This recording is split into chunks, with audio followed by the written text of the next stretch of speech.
আসসালামাইকুম। আজকের টপিক হচ্ছে সাবজেক্ট হচ্ছে ডিজিটাল ইলেকট্রনিক্স, টপিক হচ্ছে নাম্বারিং সিস্টেম। আচ্ছা, নাম্বারিং সিস্টেম মূলত হচ্ছে চার প্রকার: decimal numbering system, binary numbering system, octal numbering system এবং হেক্সাডেসিমাল নাম্বারিং সিস্টেম। এখন numbering system, decimal numbering system, ডিসিমালের বেস হচ্ছে কত? ডিসিমালের বেস 10, আর এর নাম্বারিং হচ্ছে কি 0 থেকে 9 পর্যন্ত ডিসিমাল।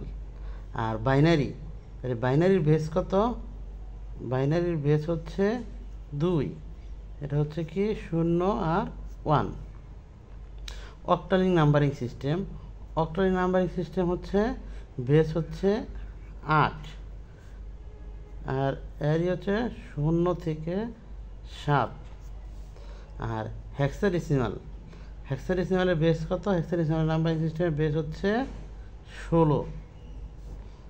এ হচ্ছে কি 0 থেকে 15 পর্যন্ত, কিন্তু আমরা 15 পর্যন্ত ই করবো না, যখন 10 থেকে শুরু হবে, যখন 0 থেকে 9, 10 রে হচ্ছে এ, বি, সি, ডি, ই, এফ।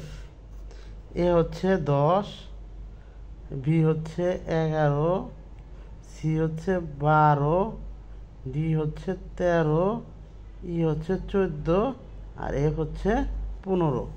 তাহলে হচ্ছে কি নাম্বারিং সিস্টেম কি? নাম্বারিং সিস্টেম হচ্ছে 4 প্রকার। কি? ডিসিমাল নাম্বারিং সিস্টেম, এর বেস হচ্ছে 10, 0 থেকে 9 পর্যন্ত। আর বাইনারি নাম্বারিং সিস্টেমের বেস হচ্ছে 2, 0 থেকে 1। আর অক্টাল নাম্বারিং সিস্টেমের বেস হচ্ছে কত? 8, আর এ হচ্ছে 0 থেকে 7 পর্যন্ত। আর হেক্সাডেসিমাল নাম্বারিং সিস্টেমের বেস হচ্ছে 16, আর এ হচ্ছে কি 0 থেকে 9 এবং 9 পর থেকে এ, বি, সি, ডি, ই, এফ পর্যন্ত। এখন আসছে আমরা নাম্বারিং সিস্টেম সবচেয়ে ইম্পর্টেন্ট যে বিষয়টা হচ্ছে কনভার্সন। এখন আমরা নাম্বারিং কনভার্সন, এখন বাইনারি টু ডিসিমাল, বাইনারি থেকে আমরা কিভাবে ডিসিমালে রূপান্তর করব। এই যে এখানে বাইনারি দেওয়া আছে 111.01। এখন এটা যদি আমরা ডিসিমাল রূপান্তর করি, ডিসিমালের বেস হচ্ছে কত? 10। এই যে আমরা কীভাবে বুঝবো যে এটা ডিসিমাল? যদি এই বাইনারি তো ডিসিমাল, ডিসিমাল যদি উল্লেখ না থাকে, এই যে এখানে যে বেস দেওয়া আছে, এই যে কোশ্চেন দেওয়ার পরে নিচে যে বেস 10, তার মানে এটা কী হচ্ছে? ডিসিমালে রূপান্তর করছে। এখানে যদি 8 দেওয়া থাকতো, তাহলে এটা করতে হতো অক্টালে। তাহলে এখন আমরা ডিসিমালে করবো। এই যে 1, এটা আমরা কি বাম সাইড থেকে, হাতের বাম সাইড থেকে এখানে হচ্ছে এটা হচ্ছে 0 ধরবো, এটা হচ্ছে 1 ধরবো, আর এটা হচ্ছে 2।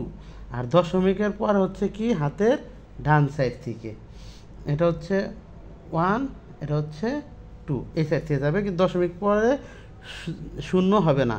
আর দশমিক এর আগে হচ্ছে যদি থাকে, তাহলে 0, 1, 2, এটা হচ্ছে বাম সাইড থেকে শুরু হবে। তাহলে এখন বাইনারি, তাহলে এখানে বাইনারি বেস হচ্ছে কত? 2।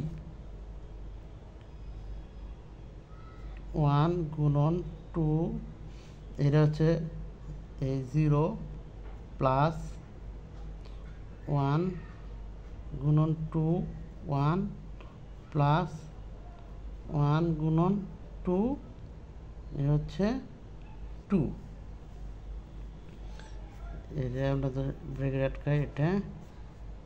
আর এখন হচ্ছে এই দশমিক, দশমিক পরে শুরু হবে কীভাবে? যেমন এই যে 0 গুণন 2 ইনভার্স, দশমিকের জন্য হবে ইনভার্স, প্লাস 1 গুণন 2 ইনভার্স 2। এভাবে পর্যায়ক্রমে যদি আরও সংখ্যা থাকতো, তাহলে এইভাবে 2 থাকুক বা 1 থাকে, 1 থাকলে তাহলে 1 গুণন 2 ইনভার্স 3, এভাবে পর্যায়ক্রমে যাবে। এখন তাহলে আমরা এটা করি 1, 2, তাহলে এটা করতে হচ্ছে 4, 2 4, প্লাস 1-এর সাথে 2, আর যদি 2-র উপরে পাওয়ার আছে 0, তার মানে কি 1, তার হচ্ছে 1 দশমিক।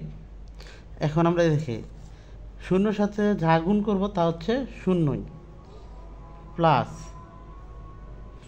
1 গুণন 2 ইনভার্স 2, তাহলে দেখি আমরা ক্যালকুলেটারে যদি করি 2 ইনভার্স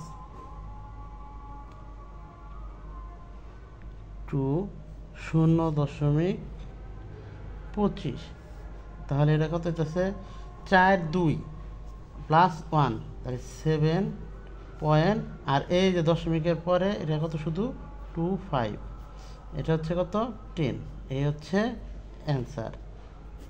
তাহলে এটা হচ্ছে বাইনারি টু ডিসিমাল। তাহলে বাইনারি টু ডিসিমালের জন্য যদি সংখ্যা থাকে তাহলে আমরা কি পূর্ণ সংখ্যার ক্ষেত্রে হাতের বাম সাইড থেকে শুরু করব, 0, 1, 2, 3 এভাবে পর্যায়ক্রমে করা যাবে।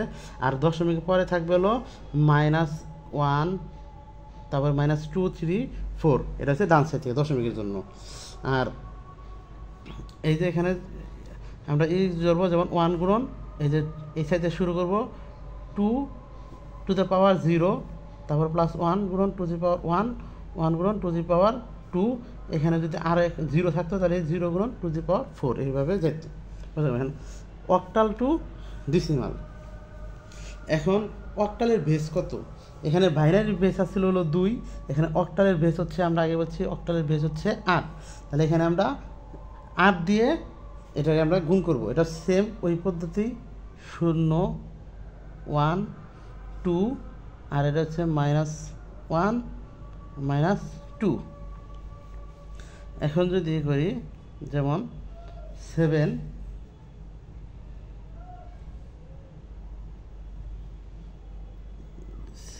গুণন 8 টু দি পাওয়ার 0 প্লাস 4 গুণন 8 টু দি পাওয়ার 1 প্লাস 6 গুণন 8 টু দি পাওয়ার 2। এখন হচ্ছে যে দশমিক দিয়ে নিলাম, তাহলে এখানে দশমিকের জন্য কি 6 গুণন 8 to the power inverse 1 plus 8 গুণন 8 টু দি পাওয়ার ইনভার্স 2। এখন এটা আমরা করি,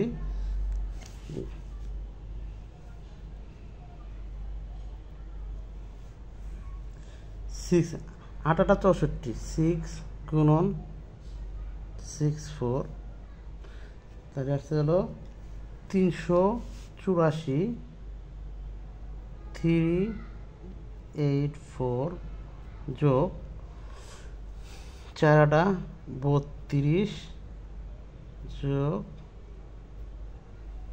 এটা হচ্ছে যদি 8-এর উপর এলো, যদি পাওয়ারের উপর 8-এর উপর হচ্ছে 0, তাহলে 0 যদি থাকে তাহলে কি এটা হচ্ছে কি 1, এটা হচ্ছে 7 পয়েন্ট। এখন 6 যদি কোনো বেসের উপর পাওয়ার 0 থাকে বা কোনো সংখ্যার উপর যদি 0 থাকে, সেটা হচ্ছে পাওয়ারের মান কী হয় 1। এই যে আমরা লগের ক্ষেত্রে জানছি। এখন আমরা দেখি, এই যেমন 6 গুণন 8 ইনভার্স 0.75 যোগ 8 গুণন 8 ইনভার্স, এটা হচ্ছে 2, 0.125। তাহলে আমরা এটাই করি, টোটাল যোগ করি, 384 প্লাস 32 প্লাস 7, এটা হচ্ছে 423, 423 দশমিক। আর এখন আমরা দশমিকের জন্য হচ্ছে কি আলাদা যোগ করব, 0.75 যোগ 0.125 যোগ 0.875, এটা হচ্ছে কি ডিসিমাল 10, হচ্ছে অ্যান্সার। আর এখন হচ্ছে হেক্সাডেসিমাল টু ডিসিমাল। হেক্সাডেসিমালের বেস কত? হেক্সাডেসিমালের বেস হচ্ছে 16, ওটাও সেম এরকমই। এখানে হচ্ছে 0, 1, -1, -2, তাহলে এখানে আমরা কি সি মানে কত? এই যে এখানে দেখছি সি মানে হচ্ছে 12 গুণন 16 টু দি পাওয়ার 0 যোগ 3 গুণন 16 টু দি পাওয়ার 1, এই 0.5 গুণন 16 টু দি বেস হচ্ছে -1 যোগ ডি কত, ডি হচ্ছে 13 গুণন আর ইনভার্স 2। এখন এটা আমরা করি,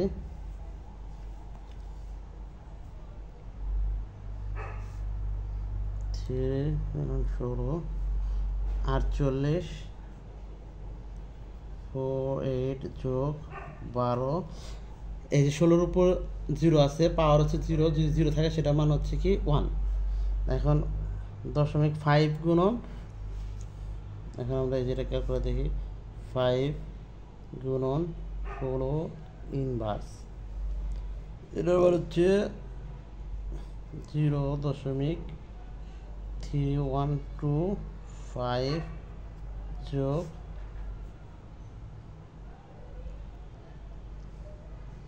আবার হচ্ছে 13 গুণন 16 ইনভার্স 2, এটা হচ্ছে 0.050। আর এটার সাথে আগে আমরা কত পেয়েছিলাম, প্লাস 0.3125।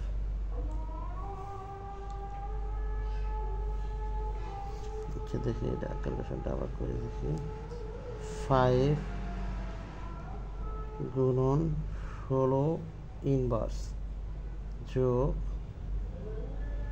13 গুণন 16 ইনভার্স 2, এটা টোটাল আসছে যেমন 48 আর 12 যোগ করলে হচ্ছে কত 60 দশমিক, এটা যোগ করেছে 363, 3 ডিজিট নিব আমরা এটা, তাহলে এটা হচ্ছে কত 10, হচ্ছে অ্যান্সার। তাহলে আজকে আমরা কনভার্সন দেখলাম হলো 3টা, binary two decimal, octal two decimal, hexadecimal two decimal.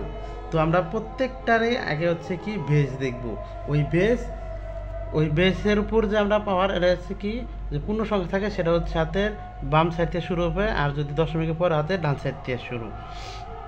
এখন আমরা নেক্সট ক্লাসে দেখবো হচ্ছে, থ্যাংক ইউ।